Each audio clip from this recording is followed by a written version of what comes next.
안녕하세요. 오늘 돈에 대한 한국인들의 아주 독특하고도 복잡한 심리를 김경일 교수님의 분석을 통해 한번 제대로 파헤쳐 보려고 합니다.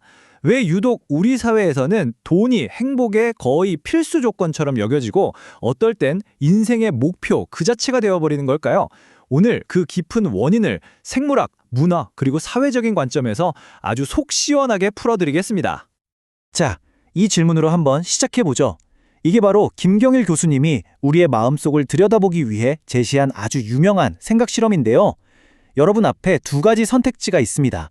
하나는 아무 조건 없이 100% 확률로 1억 원을 확실하게 받는 거예요. 다른 하나는 5억 원이라는 훨씬 큰 돈을 받을 수 있지만 확률은 딱 10% 뿐입니다. 자, 안정적인 확실함이냐 아니면 짜릿한 가능성이냐? 여러분의 선택은 무엇인가요? 옵션을 조금만 더 자세히 뜯어볼게요. 게임 A는 완벽하게 안전한 선택이죠. 리스크 제로, 1억 원이 그냥 내 손에 들어오는 겁니다. 반면에 게임 B는 수학적으로 기대할 수 있는 값이 5천만 원이라 사실 게임 A의 절반밖에 안 돼요. 심지어 1% 확률로 아예 빈존이 될 수도 있고요. 대부분의 경제 심리학 이론을 보면요. 사람은 이익을 얻는 상황에서는 불확실한 걸 피하려고 하거든요. 즉, 위험을 싫어하는 경향이 아주 강하다는 거죠. 그러니까 이론적으로는 대부분 게임 A를 골라야 맞습니다. 그런데 여기서 진짜 놀라운 결과가 나옵니다. 바로 한국에서는 나이나 성별에 상관없이 압도적으로 많은 사람들이 훨씬 위험한 선택지인 게임 B를 고른다는 사실이에요. 이건 그냥 성향 차이라고 볼 수준이 아니고요. 다른 여러 나라에서 나타나는 결과랑은 완전히 반대되는 현상입니다. 심지어 위험을 가장 피해야 정상일 것 같은 초등학생들조차 대부분 B를 선택한다고 하니까요. 자, 바로 여기서부터 우리의 핵심 질문이 시작됩니다. 도대체 왜 한국인들은 이렇게까지 큰 위험을 감수하려는 걸까요? 이 현상을 제대로 이해하려면요. 그 원인을 좀 다각적으로 진단해 볼 필요가 있습니다. 먼저 생물학적인 차원, 그리고 우리에게 아주 깊숙이 내재된 문화적인 차원에서 말이죠. 우리의 뇌 구조와 어떤 문화적 신념이 돈에 대한 이런 특별한 태도를 만들어냈는지 그 근본적인 이유부터 한번 파헤쳐 보겠습니다. 과연 무엇이 우리를 더 많은 돈으로 이끄는 걸까요? 자, 여러분, 얼마나 있어야 부자라고 생각하세요? 이 질문을 던지면 한국 사람들은 보통 대화의 시작점을 100억 원 정도로 잡습니다. TV에서도 그렇고 주변에서도 100억 자산가라는 말은 성공의 상징처럼 쓰이잖아요. 마치 이 숫자가 부자와 아닌 사람을 가르는 어떤 절대적인 기준선처럼 우리 사회에 딱 자리 잡고 있는 거죠. 자, 그럼 이 기준이 다른 나라랑 비교했을 때 얼마나 독특한 건지 한번 볼까요? 놀랍게도 다른 많은 나라에서는 이 기준이 약 20억 원 수준에서 형성된다고 합니다. 딱 5배 차이죠. 연구자들은 이 엄청난 차이가 아주 의미심장하다고 분석합니다. 이게 그냥 한국인들이 욕심이 많네 이런 단순한 얘기가 아니거든요. 왜 우리는 행복과 안정감을 느끼기 위해서 다른 사람들보다 5배나 더 많은 돈이 필요하다고 느끼게 됐을까? 바로 그 근본적인 원인을 들여다봐야 합니다.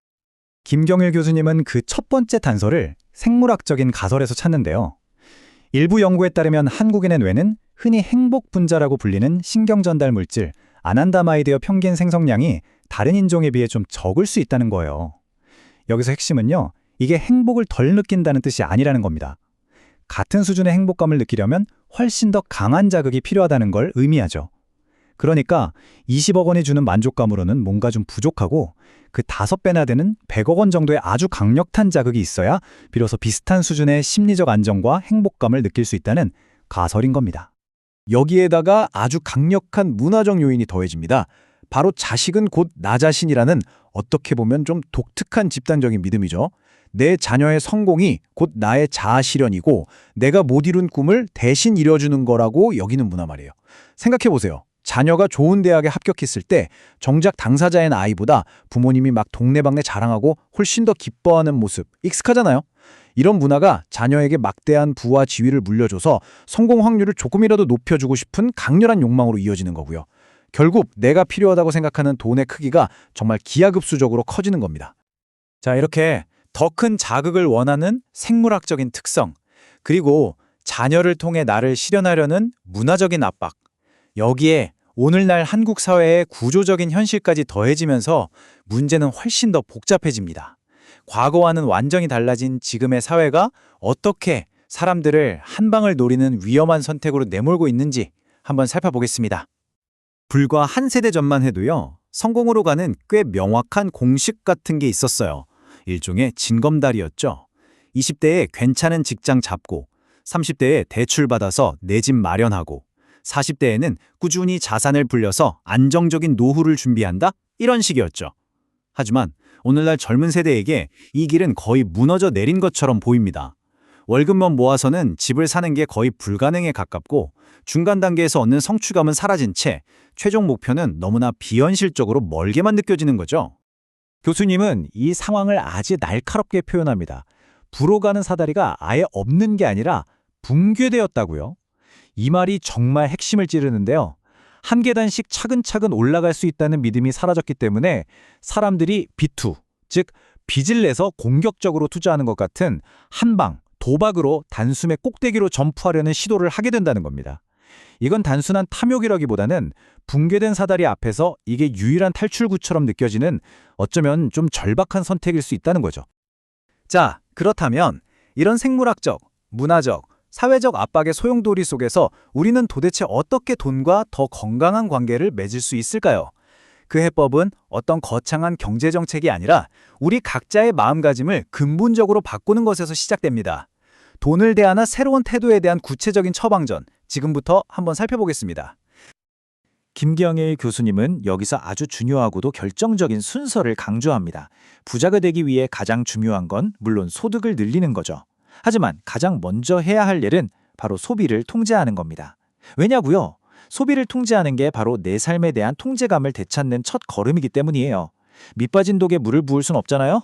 나가는 돈을 관리하지 못하면 아무리 많이 벌어도 부는 절대 쌓이지 않습니다. 소득을 늘리는 건 외부 요인의 영향을 많이 받지만 소비는 온전히 내가 통제할 수 있는 영역이니까요. 결국 이 모든 것은 돈을 쓰는 기술을 터득하는 문제로 귀결됩니다. 우리는 평생 돈을 버는 기술에만 집중하도록 교육받았잖아요. 근데 사실 돈을 잘 쓰는 기술이 그에 못지않게 어쩌면 더 중요할 수도 있습니다. 이건 그냥 아끼고 절약하는 걸 넘어서요.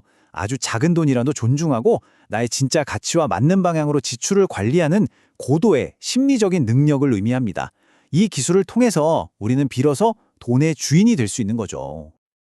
그래서 그 기술의 핵심은 바로 이 세 가지 작은 돈에 대한 태도를 의식적으로 바꾸는 겁니다. 첫째, 내 지갑 속 동전이나 잠자고 있는 카드 포인트처럼 나의 작은 돈을 소중히 여기는 것. 둘째, 길에 떨어진 동전이라도 함부로 대하지 않는 주변의 작은 돈에 대한 존중. 그리고 마지막으로 셋째, 친구에게 빌린 몇천 원이라도 정성을 다해서 갚는 남의 작은 돈에 대한 신뢰입니다. 이런 태도는 나는 돈을 존중한다는 강력한 신호를 내 뇌에 보내는 거고요. 또 타인과의 신뢰라는 가장 큰 사회적 자산을 쌓는 가장 확실한 방법이기도 합니다. 이 슬라이드는 돈에 대한 새로운 철학을 정말 멋지게 요약해 주는데요. 돈을 그냥 숫자가 아니라 인격체처럼 대하라는 겁니다. 우리가 누군가를 설득할 때 이런 비전이 있어, 이런 의미 있는 목표가 있어 라고 제시하듯이 돈에게도 명확하고 의미 있는 목표를 주라는 거죠. 예를 들면 5년 뒤에 우리 가족 다 같이 떠날 여행 자금처럼요. 그러면 돈은 그저 통장에 쌓이는 숫자가 아니라 여러분의 꿈을 향해 함께 나아가는 동반자가 되고 심지어 이자나 투자 수익이라는 친구들까지 데려올 거라고 교수님은 말합니다. 이것이 바로 오늘 우리가 스스로에게 던져봐야 할 마지막 질문입니다. 지금 여러분의 돈은 그저 막연한 불안감을 잠재우기 위한 숫자인가요? 아니면 여러분의 삶을 더 풍요롭게 할 의미 있는 목표를 향해 나아가고 있나요? 중요한 건 단순히 얼마나 가졌느냐가 아니라 그 돈으로 어떤 의미 있는 이야기를 만들어가고 있느냐일 겁니다.